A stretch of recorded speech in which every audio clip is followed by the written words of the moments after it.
up next, guys. Bring it down, bring it down. Up next, we have our virgin. And take it up, come on, our virgin. All right.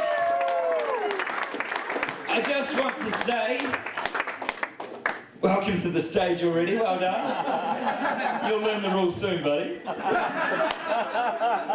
Yeah, just wait down there, thank you. Just on the, yep, sit there, it's my moment. So getting up on the stage for now the second time is the most terrifying thing you can ever do, okay? It can also be the most rewarding, and that's up to you guys, so please, introducing for the now first time, Owen Hinton!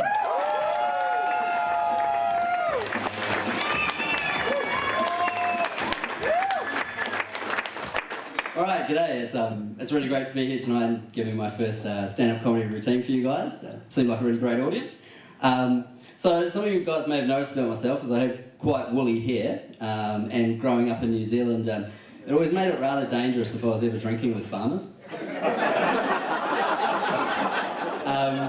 And yeah, so I'm ginger as well, and I'm part Māori, which means I've got a lot of minorities, which makes it hard for people to insult me sometimes, because I get kind of frustrated and confused over which one to pick on. So I asked my friend Greg, I was like, can you help me out, mate? You got any like good jokes about those? And he goes, no, the only joke's really your shit personality, you curly-haired fuck. And I was like, oh, well, it's always good to know you got your mates there to insult you at any time. So yeah, growing up with curly hair has always been tough. Primary school, I'd get kids coming up to me and go, do you perm your hair? And I mean, I'm 5 or 6 years old, I don't even know what that is. Or they'd say to me, oh, you know, don't worry, if you cut it off, it'll probably grow back straight. Or they'd throw things at my head, and it would bounce off, and, and I go, oh, well, you know, your hair's made of springs, so I thought it'll be okay. Or a good one was sometimes overhearing kids say to each other, oh, don't eat the crusts on your sandwich, that'll give you curly hair, and then you'll look like Owen. So yeah, moving on to high school, I got the nickname of Beef Noodles. Which I always thought was funny, because I imagine it's probably just as nutritious to eat this. So yeah, I always had a lack of style options growing up. You can basically have curly hair small, or you can have it big. But that lack of versatility, I guess, is made up for by its utility. I mean, you never know what you're going to find in there. Oh, cigarette, brilliant. I'll have that after this. And I had no friends with curly hair growing up, so you know I couldn't copy them for what was cool. You know, they all had wax and mousses and stuff, and I just had stupid haircuts. But one of the pluses was at least that every time I went to a fancy dress party, I always had my clown costume built in. And if I was drinking, my nose would go red too.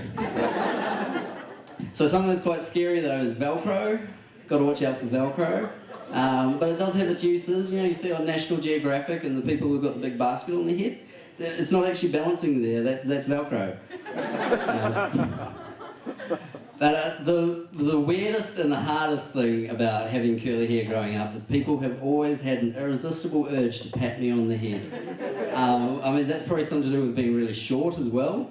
But I always wonder what their thought process is, you know, like, do they see me walking in and so they go, ooh, that guy's got curly hair.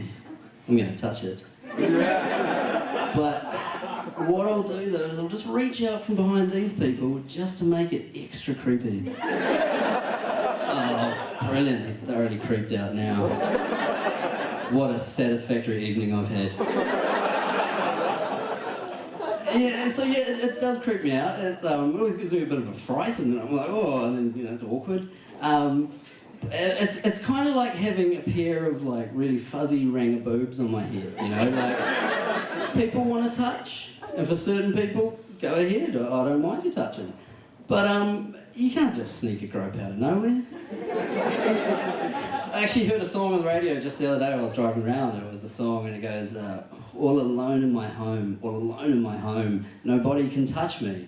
And I was like, yeah, this guy gets it. He's probably had his hair touched one too many times. You know, he's had to express himself in song just to get over it. But, you know, having curly hair, it's like waking up to a Kinder Surprise each day. You know, you never know what you're going to get. You know, you unwrap the blankets from your head and you go to the bathroom and, oh, got a shit toy again. going to get haircuts, I'll just get trims, which is handy though, because it means I can get my hair cut by the guys that do the fancy shrubs. I'm thinking next time I might get one of those elephants. And it always means I've got my own endless wool supply. You know, I can shear it off in the summer, and I've got gloves and socks for the winter. And then I can Velcro them together for easy storage. And now, I was going to end on a pubic joke, but I thought I'd shave that part off. Okay, thank you very much. That was really fun.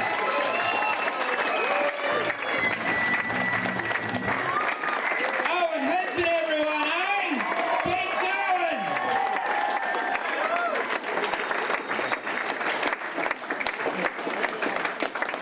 Very proud mum down here just in front. Oh, it's lovely. Fellow Kiwi there, yeah? We're great.